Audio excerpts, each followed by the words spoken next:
everybody. Welcome to Digilogue Days. This is the Artist Discovery Podcast. I'm Taquam, and today we have here. OJ Mountain.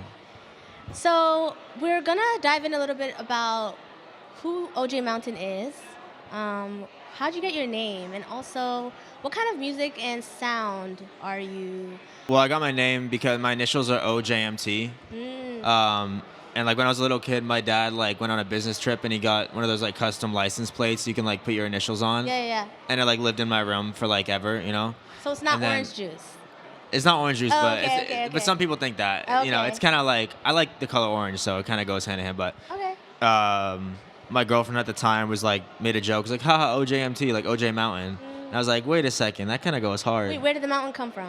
It's just MT, like the Oh. abbreviation for mountain, like Mount Everest is like, Okay. you know what I mean? Yeah. So it just made sense. So Cool. yeah, and I feel like it's unique and people remember it, so I just went with it, I guess. Okay. In terms of the sound I'm going for lately, honestly, try not to like label, at least in my own head, like what sound I'm trying to go for at any given time, just because I feel like then if I end up making something that doesn't quite match with that idea that I had in my head, I don't do it, and that's bad. Like I never want to put a filter on my creation.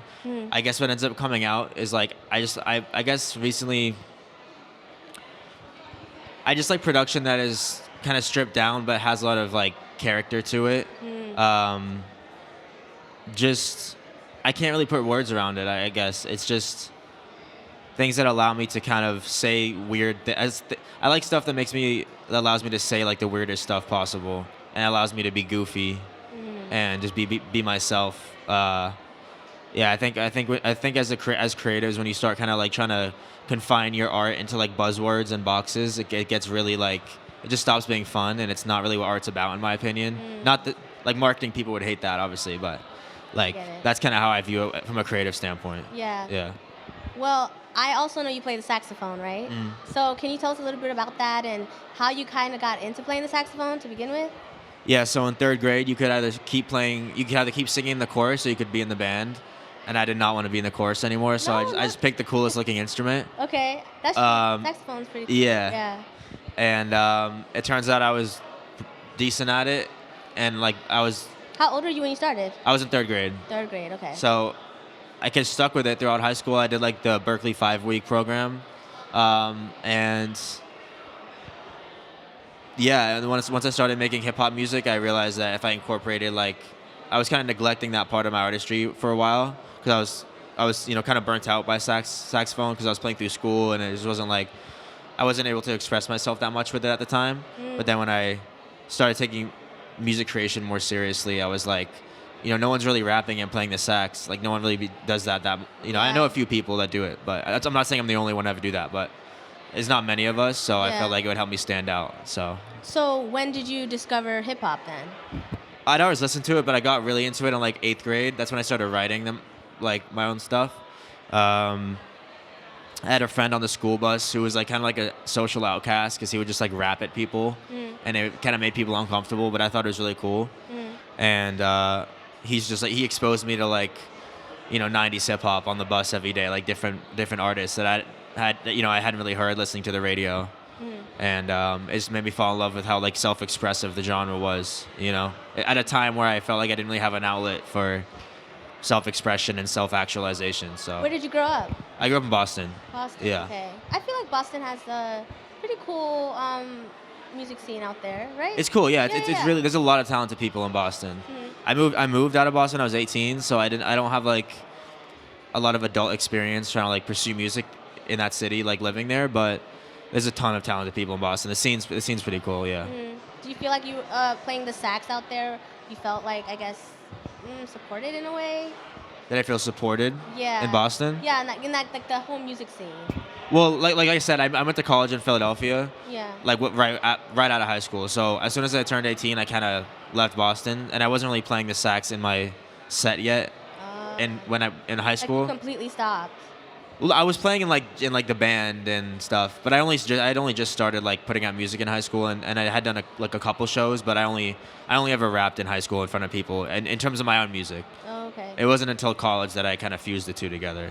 Okay. So, but I definitely felt way more accepted by anyone who heard me once I started playing the sax and incorporating that into everything, because I feel like rappers took me more seriously because he was like, oh shit, he can also play an instrument. That's cool. And instrumentalists took me more seriously because it's like, oh, he can do what I can do, or vaguely like he can play an instrument like I can, but he can also rap. That's super different. So Yeah. yeah. Was there like a specific moment though where you were like, let me put some sax to this? You know what I mean? Yeah. Like what brought that? I was, I guess, I mean, I was kind of going to a lot of open mics, like my freshman year of college in Philly. I was going to a lot of open mics, and people would fuck with me, but I didn't really stick. I didn't feel like get the vibe that I was sticking in people's minds. I just go to like ciphers and stuff. So I feel like I need to find something within myself that helps me stand out. I'm like, what else could I do, like, musically? And then it's kind of like an epiphany. I was like, I literally spent the past decade playing an instrument. Like, why am I not doing that too? Mm-hmm. So I guess it was kind of just trial and error of like going to random ciphers and open mics in Philly, and figuring that out. Yeah. Yeah. I feel like Philly though also kind of has like that jazzy type music scene as well. Yeah. So they probably are more welcoming too. For You know what sure. I For mean? sure. Yeah. Yeah. It's really cool. Yeah. I love that you're blended two together. So what do you see yourself? Do you have like any music that you're trying to release anytime soon? I know you had something come out in 2023.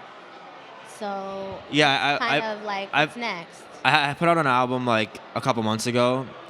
It's like my favorite album I put out. It's called Wrong Notes Played with Gusto. Okay. And the philosophy behind that is like the wrong note played with gusto or with confidence is better than the right note played timidly. And obviously that's like music related, but it's to do with life too, because it's like I feel we're so caught up in trying to like be perfect or like do the right thing all the time. But in reality, it's really about how you do it rather than what you're doing, in my opinion. Mm-hmm. But in terms of new music, I have a collaboration tape album with this hip hop collective called Hidden Renaissance. Hidden Renaissance? Yeah. Okay. It's super dope. A lot of like it kind of lives on. It's kind of more of like an idea rather than a collective, but it's gone through various ideations. But it's like this big online hip hop collective led by this like hip hop couple called Throne. Okay. They're incredible, but they're kind of like the creative directors of it all. So that's gonna be my next project, and that's probably gonna come out. I don't have a set date for it, but it's probably like December, like maybe early January, I think. Does it have a different musical style or sound than what's currently out? Probably. Again, I don't to an extent. Yeah, I'm sure. Like, I guess it's a little less experimental than what I just put out, but there's still a lot of like experimental weird stuff. Like I said, I try to just create and then. And see. And see what people. I feel like it's not necessarily my job to say like, oh, this album is this sound and then that one is that sound. Like, that's. I feel like in terms of my creative artistry, like I'd rather other people do that and like kind of decide that for themselves what kind of boxes they want to put like what I make into, if that makes sense. Mm-hmm. Yeah. I guess with that being said, do you have any like advice for other artists who are in your shoes and are still coming up that also not necessarily I would say play an instrument, but like maybe their music isn't necessarily what you see trending or what's like the typical type of sound, or they don't put themselves in a box? I would say like lean into it, At the end of the day, like I feel like everyone is unique in their head, but not everyone is unique once they transfer their ideas out of their head. And I think it's mainly to do with fear and like not like in a negative way, but just like in fear and being just being pressured to conform. So I feel like if there's something goofy about yourself, you like a certain thing, you collect matchsticks or you do some like incorporate that in it could be anything. What like if you grew up playing the xylophone for a couple years, do that. Like yeah, okay. If you have some weird interest, make a song about that or like make that part of your brand because I'm sure I'm not the only one, but I'm so tired of seeing like the same kind of tropes. Like not everyone has the same interests, but you would get that idea if you were casually just kind of like looking at artist brands, in my opinion. Like everyone, it's too many people trying to do the same thing, and it's a shame because I know deep down they do have something that they could be sharing that is unique and cool and like maybe a little quirky and nerdy, but they're kind of maybe scared to share that, especially in the hip hop space where it's like feel like there's a lot of expectations on how to look a certain way. I mean, it's not just hip hop, but that's Yeah. what I'm most familiar with. So, Right. And that's but that's your genre. yeah, Well, yeah. your lane right now. right. Right. I get it. So yeah, I just lean into what makes you weird. You know, Yeah. that's what I look for in music for sure. Okay. Yeah. Amazing. So, we're gonna have to wrap up. So, I wanted to ask you: do you wanna plug yourself, or let anybody know where they can contact you on socials, or Yeah. tap into your music? Yeah, it's just OJ Mountain on anything. OJ like the juice, Mountain like the terrain. Spotify. Hit me up on Instagram for sure. I have a Bandcamp. I have a Twitter, but I don't use that. But yeah, I mean, you know where to find me. If just look my name up and you'll find me. So All right. yeah. Okay. Thank you so much for being Thank you. here. Yeah, Thank you absolutely. guys.